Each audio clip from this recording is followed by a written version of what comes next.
katungulucumu lirimu ku ddagala ery'obutonde lisinga ddala amaanyi mu kutta obuwuka obuleeta endwadde, so nga era alina emigaso mingi y'ebyobulamu egyewunyisa. Lwakuba bangi kuffe tetumanyi ngeri esinga okuba ennungi okukozesa katungulucumu okuwona endwadde eziwera era n'okufuna emigaso gye emingi. Kyamazima katungulucumu zaabu yennyini ti bwe kakutanda n'omukozesa ti embeera y'obulamu mu mubiri yakulongooka. Lwakuba oteekwa okuba nga omukozesezza mu ngeri entuufu nga bwe tugenda okwagerako mu lutambi luno. Nga bino n'abasawo abakugu abeetengeredde abatakolera zi gavumenti babikakasa nga bwe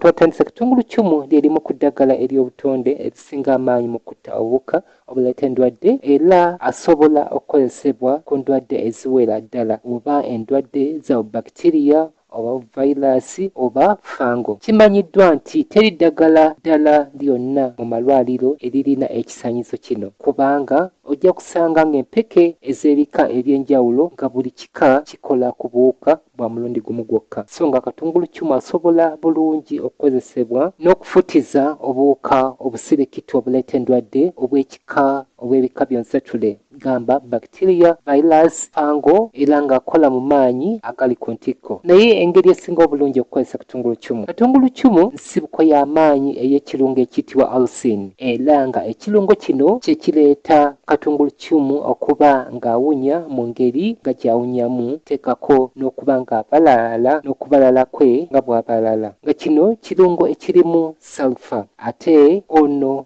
wa mugaso okuyanja nnyo ku byobulamu by'omubiri. Okunoonyereza kwakizuula nti okufumba katungulucumu kikendeeza ddala ekirungo ekiri ekya alsin saako n'ebirungo ebirala eby'omugaso ebimulimu era nga ku bw'ekyo omuwendo gw'ekiriisa kye wandifunye mu katungulucumu kiba kifuuse kyakkekwa. Era kano tugende kankulage engeri ez'emirundi ebiri ez'okulyamu katungulucumu omubisi okusobola okufunamu omuwendo ogusingayo obunene n'emigaso enkumuliitu ku lw'ebyobulamu. Engeri esooka osobola okumukozesa nga omira bumizi empeke ze, n'okusinga kwandibadde kumira nga olubuto lukalu. Ekirungi katungulucumu talina kibi kyonna kyakussa mu lubuto. Kino kya mugaso nnyo eri abo abawulira obulumi mu lubuto oba abawuliramu engeri ya asidi kubanga empeke ya katungulucumu esigala nga bw'eri bwe wagimize nga nnamba paka mpozi lw'etuuka mu byenda. Olw'okuba embeera y'omu byenda ya alkaline eno esaanuula n'esekula empeke za katungulucumu, ebirungo ebirimu ne bifuluma ne bisaasaana buli wamu naddala ekirungo kya alsin era nga wano we watandikira okukola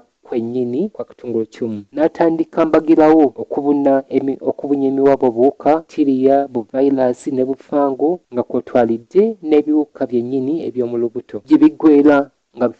nga bifugaliza byonna era nga bwe twagambye era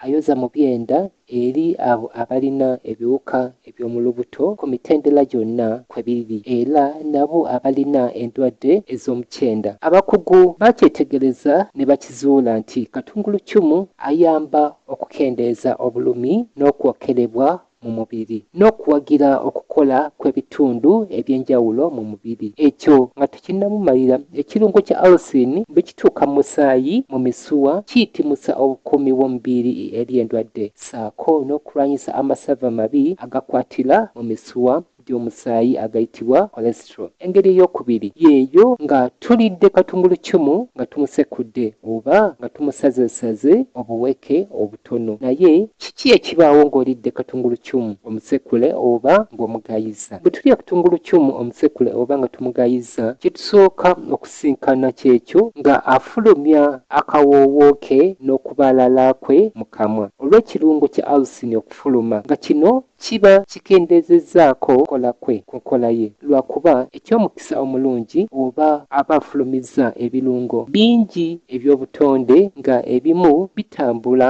bitumbula entambula n'ensasaanya y'omusaayi mu mubiri nga kwotwalidde n'okukola n'enkola y'omutima nga gwo so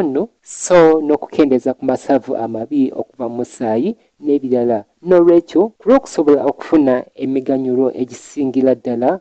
waggulu tulina okulaba engeri gye tukozesaamu katungulukyumu kubanga laba kino senga tumumira bumizi kyokka tuba tetujja kufuna emiganyulo egijjudde ku lw'omutima emisuwa gy'omusaayi ne ku kyokwo ky'amasavu gonna naye so nga ate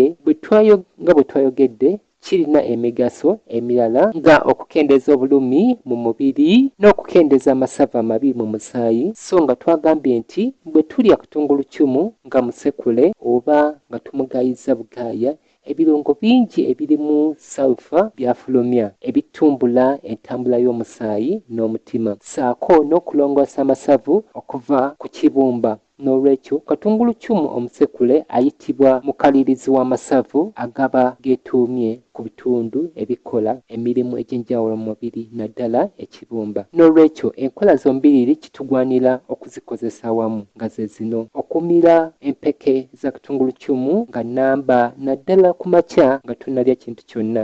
n'enkola ey'okubiri kwe kusekula oba okumusalirasalira obutundu obutonotono n'omulira wamu mu mmere okugeza nga ku kyemisana oba n'okumunywerako amazzi agawera wano tuba tufunye emiganyulo egisinga eri emibiri gyaffe okuba nga gikola bulungi ddala ate nga miramu kino kikulu nga bwe twalabye katungulukyumu mazima ddagala erisinga gonna amalagala g'omu malwaliro nga ogagase wamu n'ekisinga talina bulabe bwonna eri mubiri nga nno obulamu abufuula bwa layisi kubanga laba kino 14 zokka ziba zikumala okujjanjaba obulwadde bwonna bwe bandikunyagiddeko emitwalo ng'ogenze mu malwaliro okusomoza kwokka okuli kukulya katungulukyumu olw'okuba nga w'amaanyi asensera buli wamu mu mubiri era lwe lusu lwafulumya okuva mu mubiri gwe yamukozesezza bwe tuba nga tuli waka tuba n'eddembe kubanga tuli mu baffe abasobola okutegeera amangu mpozi bwe tuba nga tugenda kutambula